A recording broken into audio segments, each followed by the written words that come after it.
E o tema de hoje é especismo, a invenção de vegano para vender tofu.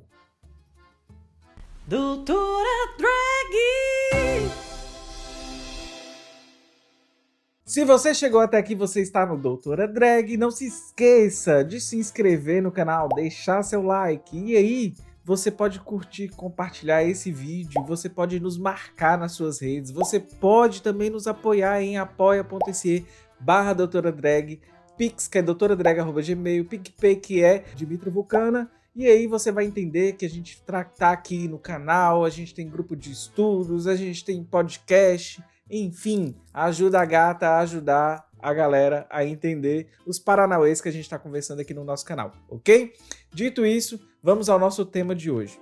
Olha só, gente, o tema de hoje, na verdade, ele partiu de 4 perguntas que a Paula fez para mim, para eu poder postar no canal dela, e eu falei assim, vou conversar com vocês também. Então, são perguntas importantes e que vão nos levar à reflexão sobre um veganismo que não é o veganismo de você ser vegano, cortar o seu consumo de alimentos de origem animal, tratar como uma dieta, e aí você vai consumir produtos mais caros e assim você vai evitar o sofrimento animal. Não é só sobre isso. Na verdade, não é nada sobre isso.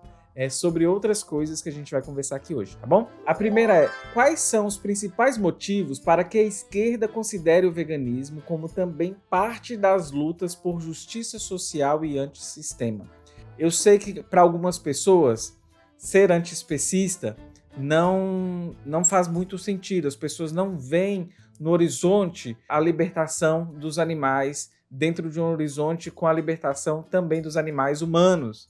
E aí, a gente pode pensar várias coisas. Por exemplo, se a gente parar para pensar na lógica, por exemplo, do agronegócio, dos frigoríficos, de como que isso está destruindo o planeta, a gente consegue, então, atrelar e conseguir alinhar uma luta com a outra. Como assim, Dimitra? Vamos lá. A gente consegue pensar que nós estamos chegando no momento de destruição total do planeta. Eu estou falando do planeta.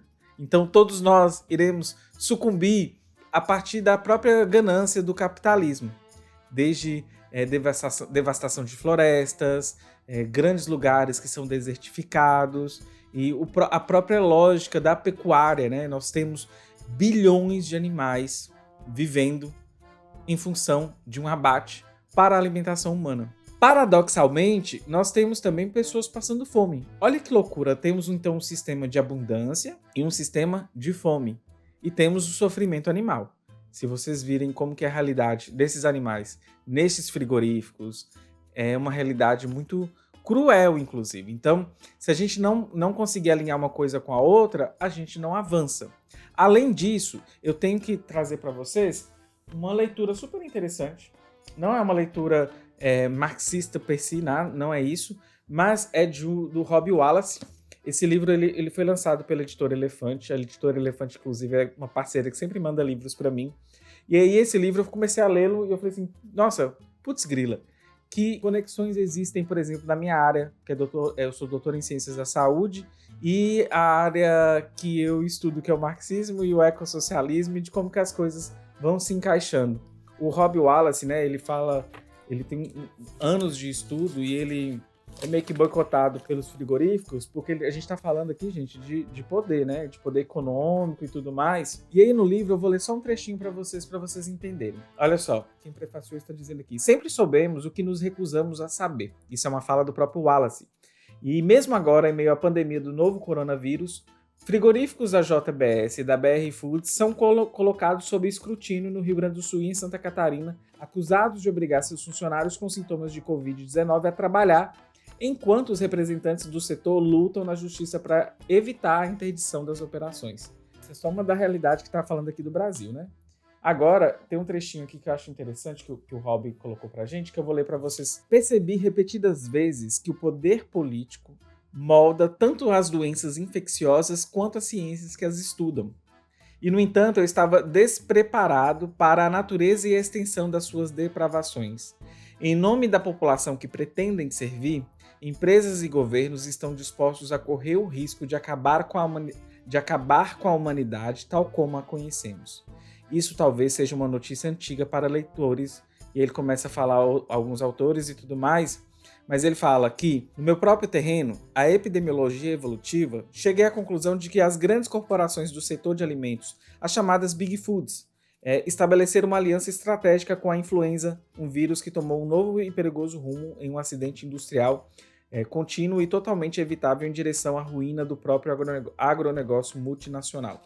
Gente, o Rob ele começa a trazer para a gente de como o agronegócio, a agropecuária, é uma responsável direta pelas doenças infecciosas que a gente tem. E aí a gente tem também a própria relação de um acidente que aconteceu, que tentam ocultar e há o espalhamento de vírus entre a gente, que é a população. Então, o que ele consegue nos mostrar por N motivos e por anos de estudo? Isso aqui é uma síntese de vários anos, salvo me engano, são 20 anos de estudos, é de que o nosso modelo de causar sofrimento animal, assassinando animais todos os dias, também vai causar a nossa própria destruição.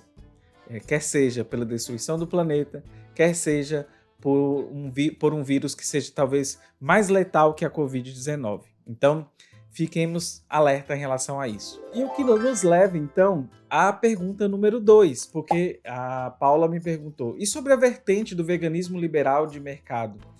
Ela ajuda ou dificulta a popularizar o veganismo? Prejudica os animais não humanos? Então, olha só, o veganismo liberal, ele traz a ideia de veganismo como um estilo de vida, como uma dieta. E se a gente parar para pensar somente como isso, a gente esquece qual é o horizonte do que a gente vai trabalhar. E, assim, é muito difícil na nossa cabeça desnaturalizar o consumo de produtos de origem animal, porque a gente passou a vida inteira consumindo produtos de origem animal. É muito estranho uma pessoa olhar para o sofrimento do animal e não conseguir perceber que somos todos irmãos, animais humanos e não humanos. Então, assim, voltem no meu vídeo sobre a Rosa Luxemburgo, eu vou deixar um card aqui para vocês, que tem um relato dela sobre búfalos, enquanto ela estava encarcerada também, e ela fazendo um paralelo. E a Rosa não era vegana, né? Então, assim, só para vocês entenderem, o veganismo nem existia como nome veganismo, mas só para vocês entenderem um paralelo do que eu quero dizer, ok? E aí a Paula traz outra pergunta que é: qual é a relação entre ecossocialismo e veganismo? Eu acho que eu consegui já responder entre linhas. Estamos caminhando para um momento de ruptura metabólica, de destruição e colapso do planeta, ecossocialismo ou barbárie. Ou o próprio socialismo e barbárie, mas com a lógica ecológica, né? Pensar o meio ambiente, a ecologia, na centralidade da nossa luta de classes também, né? Então, não é só colocar performaticamente, é colocar, pensar e atuar com práticas para a gente poder salvar o planeta, salvar as pessoas, os animais humanos e não humanos. Enfim, então a gente precisa pensar muito no produtivismo, como que a gente se organiza, quais são as contradições que nos são colocadas frente a esses processos e qual é a relação também do nosso próprio sistema que causa a opressão dos animais, bem como causa as opressões das LGBTs, das mulheres, das pessoas negras, dos povos originários. Isso tudo em perspectiva é um grande desafio e até mesmo encarar essas contradições. Por fim, a Paula me fez outra pergunta que eu acho super interessante da gente pensar aqui. Enquanto doutora em Ciências da Saúde, quais desafios eu vejo para o fim dos testes em animais? E, gente, olha só, uma coisa que é super importante da gente apontar, esse cara que está aqui, que é o Dado Dolabella, é um vegano, mas eu acho que ele não entendeu nada de veganismo desde quando a gente pensa até no histórico dele, mas ele não entendeu nada de veganismo, por exemplo, quando ele se recusa a tomar vacina. Qualquer vegano que diz que não tomaria, por exemplo, uma vacina de Covid-19, ele não entendeu nada sobre veganismo. E o veganismo que a gente defende é um veganismo popular, é um veganismo que dialoga com as populações e é um veganismo também que a gente tem que entender quais são os nossos limites atuais enquanto sociedade. Então, por exemplo, se existe uma vacina que foi testada em animais, mas essa vacina está prevenindo, por exemplo, o colapso do planeta, você não vai tomar essa vacina, então, ou você vai pregar que as pessoas não devam tomar a vacina para a Covid-19? É complicado, é contraditório, mas olha só, fazer política, o fazer político, ele também faz parte de lidar com o contraditório.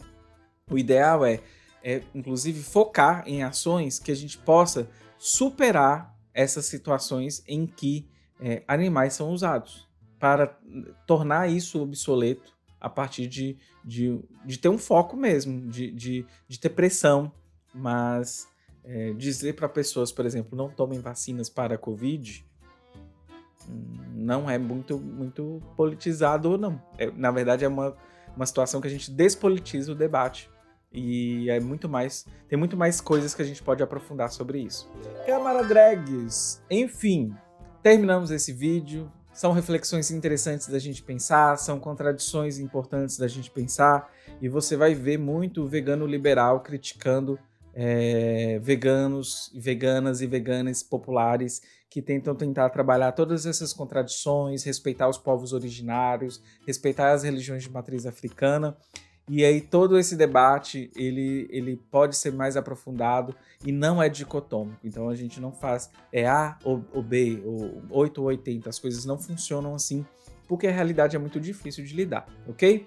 Eu vou deixar para vocês, como exercício, uma listinha de vários veganos populares, veganes populares, na verdade, para você entender uma perspectiva fora da lógica liberal. São pessoas que estão ensinando, educando, mostrando exemplo, mostrando seu dia a dia também de forma aberta, para vocês entenderem que não é sobre dieta que a gente está falando. Veganismo não é dieta, ok? Vegetarianismo é uma dieta, veganismo é uma ideia muito maior que a gente tem como no horizonte a libertação e o fim da opressão contra animais humanos e não humanos. Se vocês virem também veganos negando identidades de gênero, como por exemplo neste tweet aqui que eu vou deixar para vocês, não saiam dessa, fujam dessa cilada. Essa pessoa não entendeu nada sobre o que a gente propõe e qual é o horizonte que a gente tem. Inclusive, aproveitem aqui e sigam o blog da Sandra Guimarães, do blog Papa Capim, porque para mim a minha vegana predileta, é uma pessoa que me inspirou muito. Infelizmente ela perdeu a conta no Instagram, mas ela é uma pessoa que conta as receitas, conta as histórias. Ela tinha um Instagram muito, muito bom. Ela é fruto do MST, hoje ela não está no Brasil, já tem uma história linda com a Palestina, e aí eu aprendi muito com ela. Então ela é uma das pessoas também que me inspirou muito para o veganismo, ok? Beijinhos longos e prósperos para todo mundo. Lembrando, né? Não deixe de compartilhar esse vídeo. Me siga em todas as redes, curta esse vídeo, ajuda esse algoritmo, gente, porque a gente tá, olha, toda vez a gente tá aqui gongada pelo YouTube, pelo Instagram, pelo Twitter. E se você puder nos apoiar, você pode nos apoiar em apoia.se/Doutora Drag, PicPay Dimitra Vulcana e o Pix é doutoradrag@gmail.com. É isso. Bye!